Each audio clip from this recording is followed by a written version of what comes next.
Have you ever woken up, stretched, and felt totally fine, but functionally your body is secretly just running on Oh fumes? yeah, all the time. Right. Or like on the flip side, you wake up feeling completely exhausted, like you've been hit by a truck, yet physiologically your body is actually primed to break a personal record. It's just this wild disconnect. We spend our whole lives living inside these bodies, yet so often we are completely deaf to the invisible signals they're sending us. It is a really profound disconnect. I mean, for decades, our whole approach to health has been entirely reactive. We wait until we feel sick or, until we're completely burnt out or until an injury literally forces us to stop. Yeah, totally. And only then do we pay attention. But we are currently witnessing this massive shift toward proactive health, moving away from waiting for the crash and toward things like sleep intelligence and stress awareness. And that is exactly our mission today. We're doing a deep dive into decoding those invisible signals using advanced continuous biometric tracking. We've got the data behind the OXYZEN Smart Ring here, and we're looking to uncover how tracking specific metrics, especially heart rate variability, or HRV, can fundamentally change how you sleep, how you train, and even how you age. So, okay, let's unpack this. To really understand these invisible signals, we first have to understand exactly how we're gathering them, right? Right, because the data source matters. Exactly, because right now, there is a massive debate going on in the wearable tech space. Smart rings versus smartwatches. Oh, it's the central debate right now. And it's not just an aesthetic choice. Yeah. It represents two entirely different philosophies of data collection and really how we integrate technology into our daily lives. Yeah, there's this analogy I absolutely love that really clarifies this for me. Think of a smartwatch as the active conductor of an orchestra. It's managing your notifications, it's setting timers, it's queuing different apps. Very front and center. Exactly. It's active, it's highly visible, and frankly, it's just adding to the external noise of your day. But a smart ring, the ring is like the composer or the acoustician. It's just working silently in the background. It doesn't ping you. It's really a tool for intentionality and digital minimalism, not just, another screen fighting for your attention. That's a great way to put it. And beyond that philosophy of digital minimalism, there's a hard anatomical reason why the ring form factor is gaining so much traction. What's fascinating here is the science of the finger versus the wrist. Okay, lay it on me. Well, the finger is simply a vastly superior location for measuring physiological signals. Really? Why is that? Because my wrist seems like a perfectly logical place to check a pulse. I mean, doctors do it all the time. It seems logical, yeah, but anatomically, the wrist is actually quite tricky. The finger has incredibly rich capillary beds and major blood vessels like the palmar digital arteries, sitting much closer to the surface of the skin.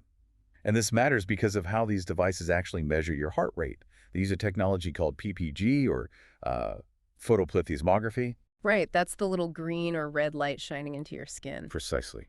It shines that light into your tissue and measures how much light bounces back.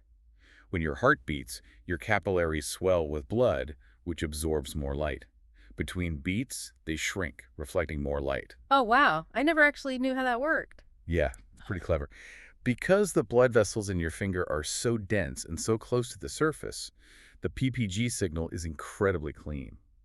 The wrist, by comparison, has more bone, more tendon, and the blood vessels are just buried deeper. And the wrist is just naturally noisier when it comes to movement, right? Like I'm always talking with my hands. Exactly. Think about how much you move your wrist throughout the day, or even while you sleep. You flail your arms, you bend your wrist, you type on a keyboard. All of that creates what's called motion artifact. Motion artifact, got it. It essentially scrambles the optical data. A ring on your finger experiences far less random, jarring movement, which leads to incredibly precise data, particularly for highly sensitive metrics like heart rate variability. There's another practical layer to this that I think completely changes the game, and that's battery life. Like a smartwatch usually needs to be charged every single day. So when do most people charge it? At night. At night, which means you're taking the device off exactly when your body is doing its most important restorative work. You miss out entirely on tracking your sleep architecture, like how much REM sleep you got, how much deep sleep. But the OXYZEN ring has continuous 5 to 7 day battery life. You aren't taking it off every night. Which is critical. Missing those nighttime hours creates massive data gaps, and those gaps are fatal to accurate trend analysis. If your device misses a night of sleep, your baseline is skewed.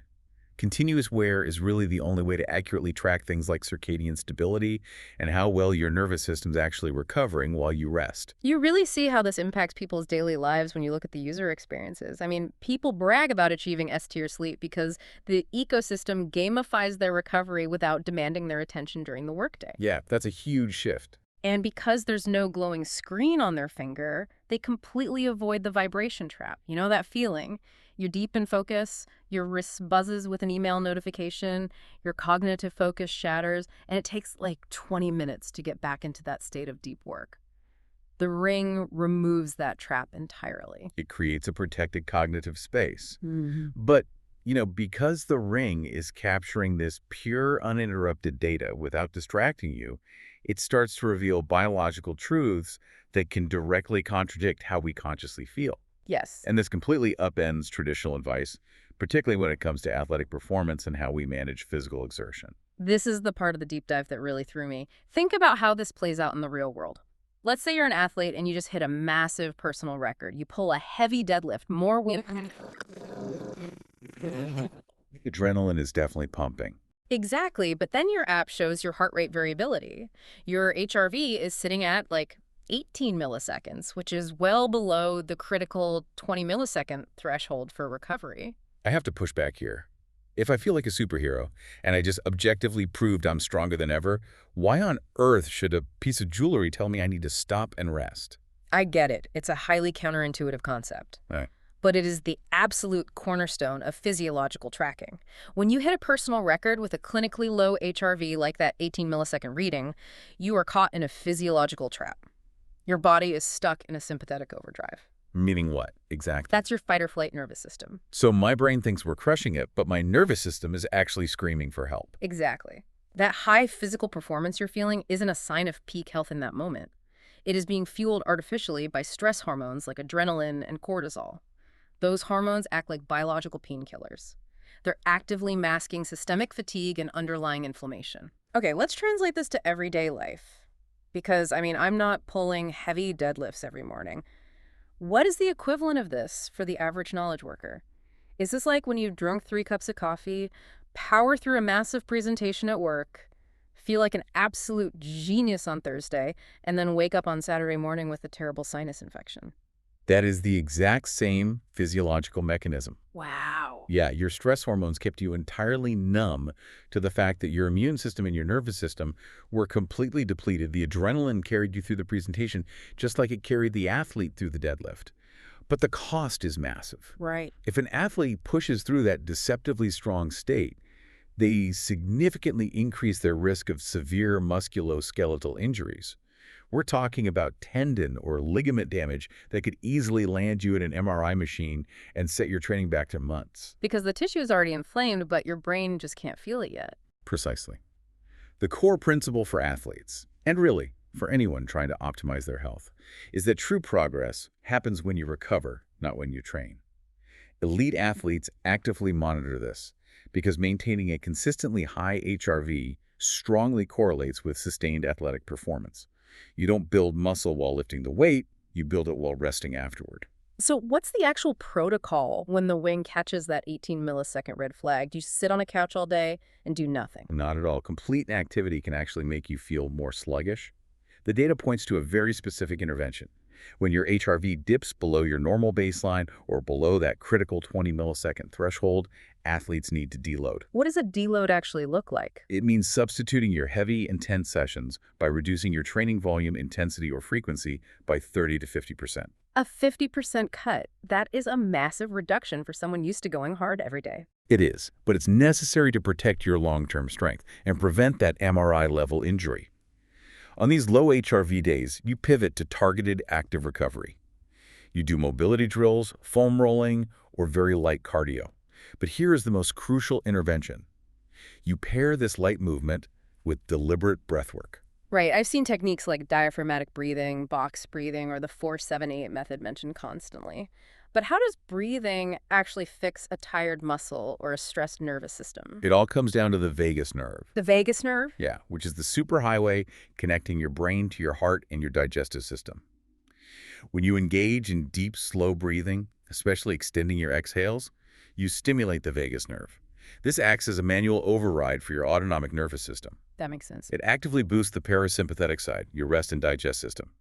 By manually forcing your heart rate to slow down through your breath, you safely restore your autonomic balance and pull your body out of that dangerous fight-or-flight zone. Here's where it gets really interesting, though.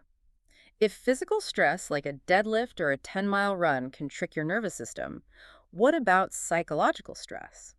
I mean, everyday life is a marathon of invisible stressors, and our bodies are reacting to them long before our conscious brains realize it.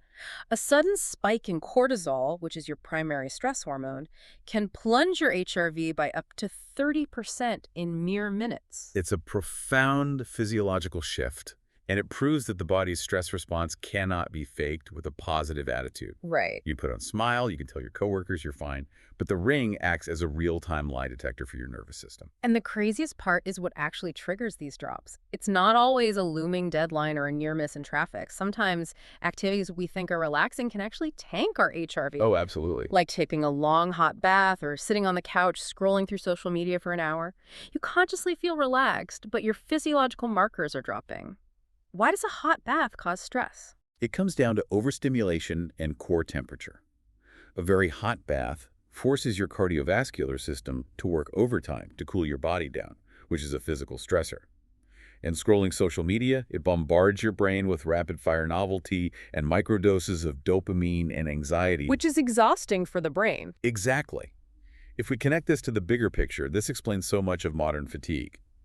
It's why people suffer from social jet lag after a weekend of irregular sleep patterns, or why a specific communication style from a coworker causes a physiological alarm to go off in your body, even if the conversation is superficially polite. Your conscious brain says it's fine, but your nervous system is keeping the score.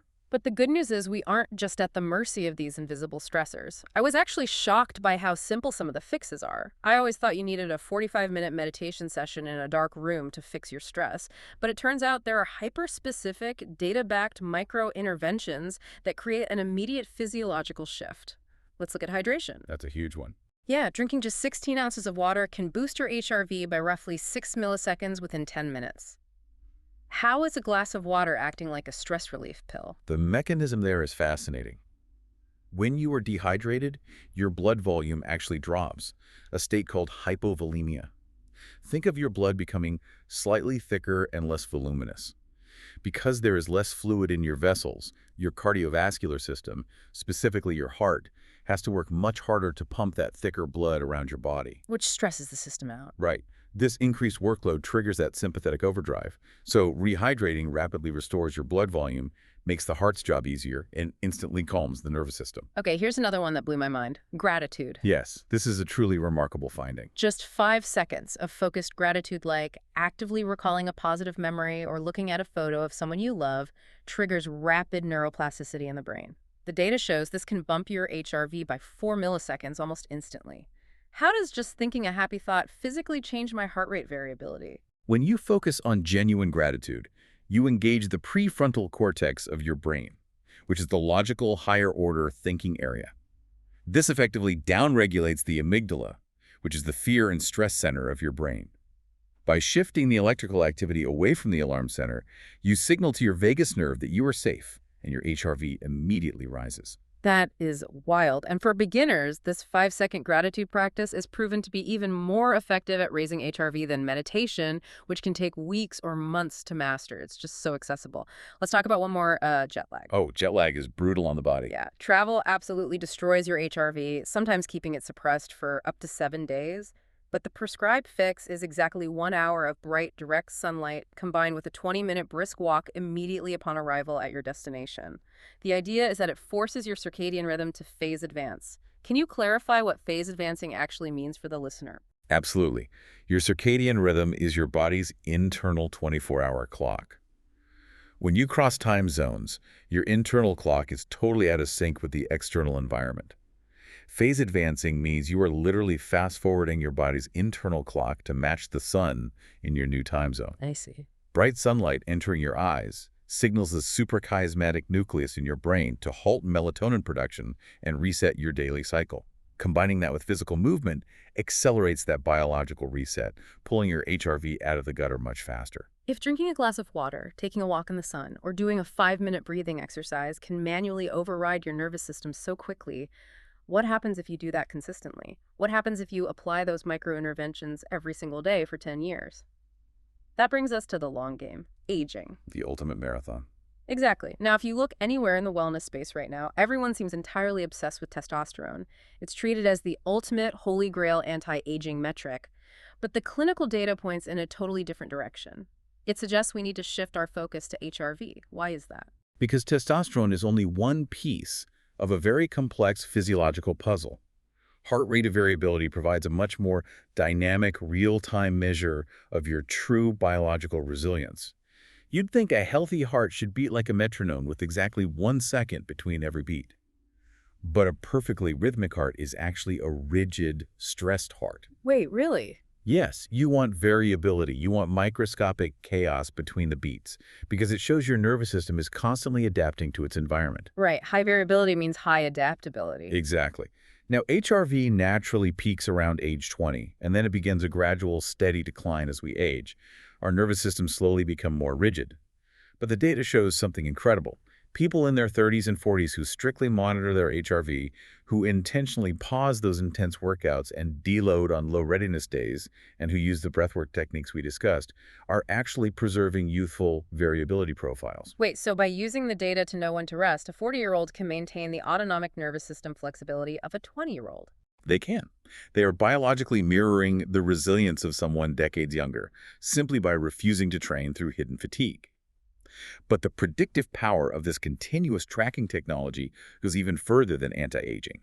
The most profound clinical finding involves how devices like the OXYZEN ring can actually predict severe cardiac events. Yes, this elevates the ring from a cool wellness tracker to a highly serious medical tool. How does a ring on your finger predict a heart attack? It comes down to combining two powerful metrics. First, the ring uses ultra-short HRV monitoring.